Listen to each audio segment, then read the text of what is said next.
তাহলে যোগ সম্পর্কে জিজ্ঞাসুগণের প্রশ্ন উত্তর আমাদের আজকে হবে, তাই তো? ঠিক আছে।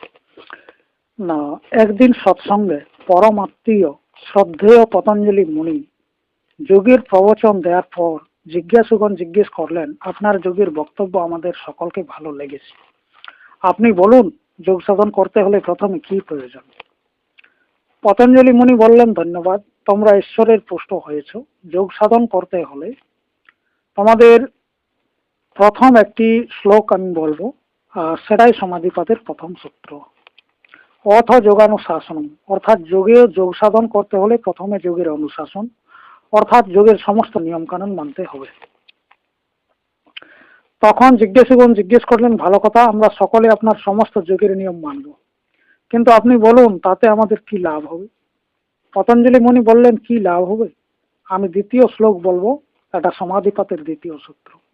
যোগ চিত্তবৃত্তি নিরোধ, অর্থাৎ যোগ সাধনে চিত্তের বৃত্তিগুলো স্তব্ধ হয়ে যায়। যোগ যুজ সমাধ ধাতুর থেকে তৈরি, যাকে বলে সমাধি, চিত্ত, বুদ্ধি, বৃত্তি, বুদ্ধির বিকাশ, অসংখ্য ভাবনার উত্থান পতন হয়। নিরোধ হচ্ছে নিরুদ্ধ, যা দুনিয়ার কোনো কর্মে মনকে স্থির করতে পারবে না। চিত্তের বৃত্তিগুলি 5 ভাগে বিভক্ত যোগ দর্শন শাস্ত্র অনুযায়ী, যে ক্ষিপ্ত, মনের অস্থির এবং চঞ্চল ভাব। এরপর হচ্ছে মূঢ়, মন যখন কাম, ক্রোধ, নিদ্রা, তন্দ্রা, আলস্য প্রভৃতি দ্বারা বশীভূত হয় তখন ওই মূঢ় অবস্থা। এই সময় মন ঠিক করতে পারে না কি করবে।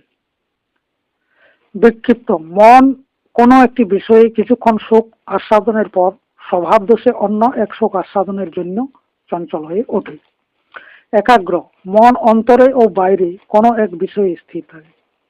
নিরুদ্ধ, মন যখন একাগ্র ভাবে নিজেকে ভুলে যায় তখন হলো নিরুদ্ধ অবস্থা। এছাড়া আরো 5টি বৃত্তি আছে, যেমন বিকল্প, মন কল্পনার জগতে বিচরণ করে, সেইটাই হলো বিকল্প। স্বপ্ন হচ্ছে মনের অতি সূক্ষ্ম অবস্থা, মন সত্যি বিচরণ করে। স্মৃতি হচ্ছে মন পুরানো স্মৃতিকে স্মরণ করে দেয়। প্রমাণ হচ্ছে আমরা প্রত্যক্ষ চোখ দিয়ে যা দেখি। বিপর্যয় হচ্ছে কল্পিত ভাবনা, ভাবে যা বাস্তবে নাই। মনের এই বিভিন্ন বৃত্তিগুলো তোমাদের অস্থির ও চঞ্চল অবস্থায় রাখবে, কখনো শান্তি পাবে না। কিন্তু যোগ সাধনে এই দুষ্ট মন স্থির হবে আর তোমরা শান্তি পাবে। পুনরায় জিজ্ঞাসুগণ জিজ্ঞেস করলেন, ভালো কথা, যোগ সাধন করলে মন স্থির হবে, মনে শান্তি আসবে, কিন্তু কি লাভ হবে? পতঞ্জলি মুনি তখন হেসে বললেন, দেখো, যোগ সাধনে ধন দৌলত, মণি মাণিক্য, টাকা কড়ি, সম্পত্তি কিছু হাতে পাবে না, তোমরা কি পাবে? আমার তৃতীয় শ্লোক বলবো, এটা সমাধিপাতের তৃতীয় সূত্র, তদাদ্রষ্টু স্বরূপে অবস্থান। যোগ সাধনে তোমরা পাবে যা জীবনে কোনোদিনও কোনো উপায়ে পেতে পারো না। তোমার সৃষ্টিকর্তা কে, তোমাকে পালন করছেন কে, তোমাকে মৃত্যুবরণ করবে কে, তার সন্ধান ও সাক্ষাৎ যোগ সাধনে পাবে। তোমার সৃষ্টিকর্তা তোমার স্বরূপে আছেন, তিনি বাইরে নেই। তখন জিজ্ঞাসুগণ সকলে আনন্দিত হয়ে এক মনে যোগ সাধন করবেন, সম্মতি প্রকাশ করবেন। পতঞ্জলি মুনির সমাধিপাতের তৃতীয় সূত্রকে অবলম্বন করে সদ্গুরু শিবমুনি মহারাজ সদস্যগণকে বললেন যে, এই সূত্র তোমাদের কাছে সন্দেহ হতে পারে যে আমি তো মানুষ, আমার ভিতরে কে আছে। তিনি বললেন, তোমরা রাত্রিতে ভালো মন্দ খেয়ে ঘুমিয়ে যাচ্ছ, কিন্তু ভোরে যখন পায়খানা ঘরে যাচ্ছ তখন মলদার দিয়ে যা বেরিয়ে যাচ্ছে দেখছো, গত রাত্রে যা খেয়েছিলে তার সঙ্গে কোনো মিল নেই। সাদা দুধ খাচ্ছ, প্রস্রাব হয়ে যাচ্ছে স্বচ্ছ জলের মতো। এর কারণ কি? তোমাদের ভিতরে এক বিশাল শক্তি আছে যা দ্বারা তোমরা জীবনযাপন করছো, সেই শক্তি হচ্ছে মনোময় আত্মা। সেই শক্তি তোমাদের খাদ্যকে হজম করে খাদ্যের সার বস্তু নিয়ে রক্তে মেশাচ্ছেন, আর দূষিত বর্জ্য পদার্থ পবিত্র দেহ হতে মলদার প্রভৃতি নবম দরজা দিয়ে বের করে দিচ্ছে। এই শক্তি যতক্ষণ দেহে থাকে ততক্ষণ জীবিত, এই শক্তি দেহ হতে চলে গেলে তুমি বা তোমরা মৃত ও জড়বস্তু হয়ে যাবে। এই শক্তি যতদিন বা যতক্ষণ তোমাদের দেহে থাকবে ততক্ষণ তোমরা শিব, আর এই শক্তির বা হ্রস্বই দেহ হতে চলে গেলে তুমি সব হয়ে যাবে বা তোমরা সব হয়ে যাবে। একদিন এক পরিবারের গৃহস্থ ব্যক্তি মারা গেছেন।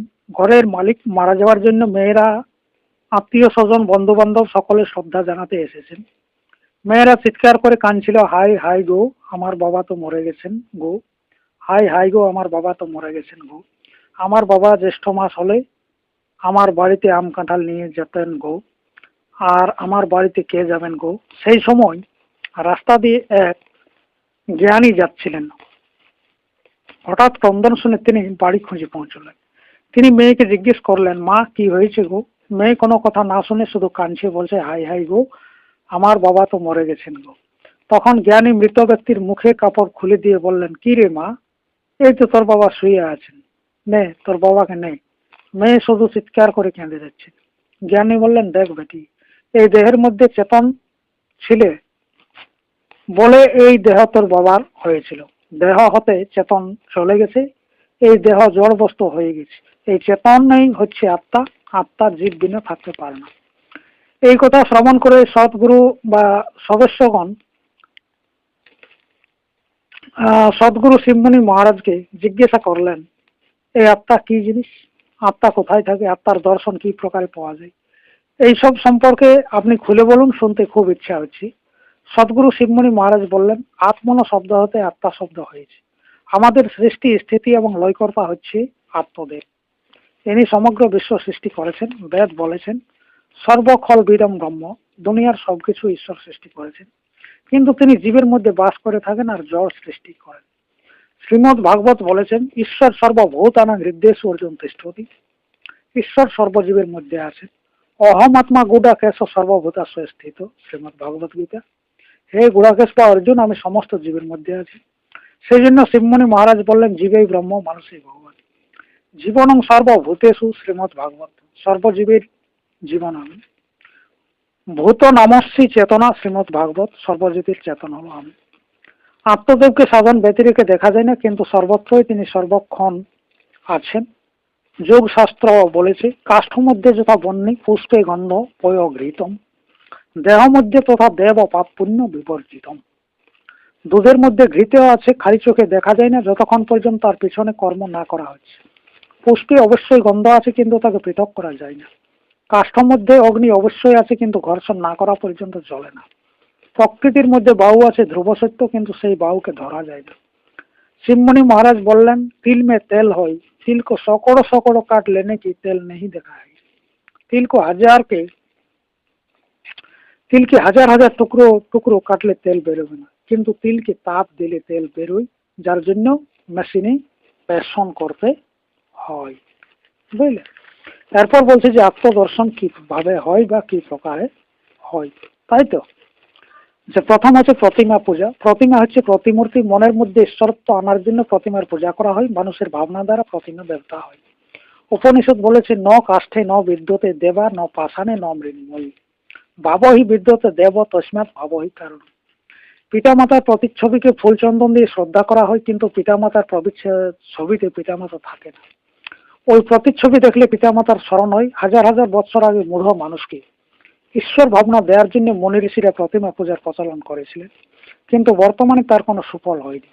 ঈশ্বর জ্ঞান লাভ দূরের কথা, 98% মানুষ প্রতিচ্ছবির দাসত্ব করছে। আচ্ছা, দাসত্ব করছেন। দ্বিতীয় হচ্ছে জপ।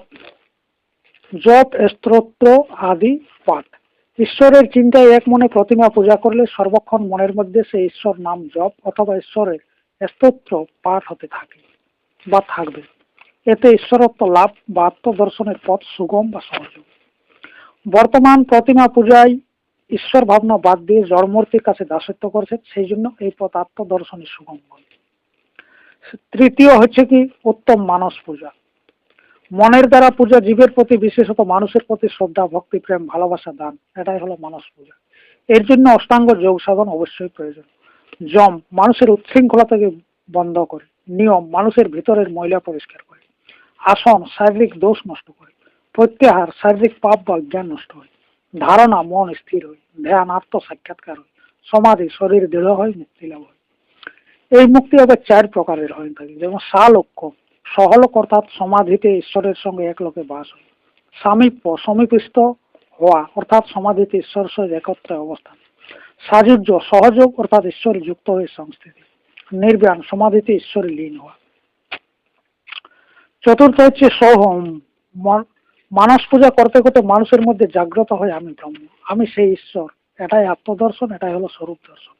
এই আত্মদর্শন জীবনের সব বয়সে সুবিধা হয় না। সূর্যোদয়ের পূর্বে দধি মন্থন করলে যেমন উত্তম মাখন ওঠে, তেমনি বাল্যকালে ঈশ্বরানুরাগ হয়ে তাড়াতাড়ি ঈশ্বর লাভ হয়। আত্মরূপ অরণি কাষ্ঠে যজ্ঞ কাষ্ঠ বিশেষ সর্বদা ধ্যানরূপ মন্থন ক্রিয়া করলে জ্ঞানরূপ অগ্নি উদিত হয়ে সমস্ত অজ্ঞানরূপ কাষ্ঠকে দগ্ধ করে।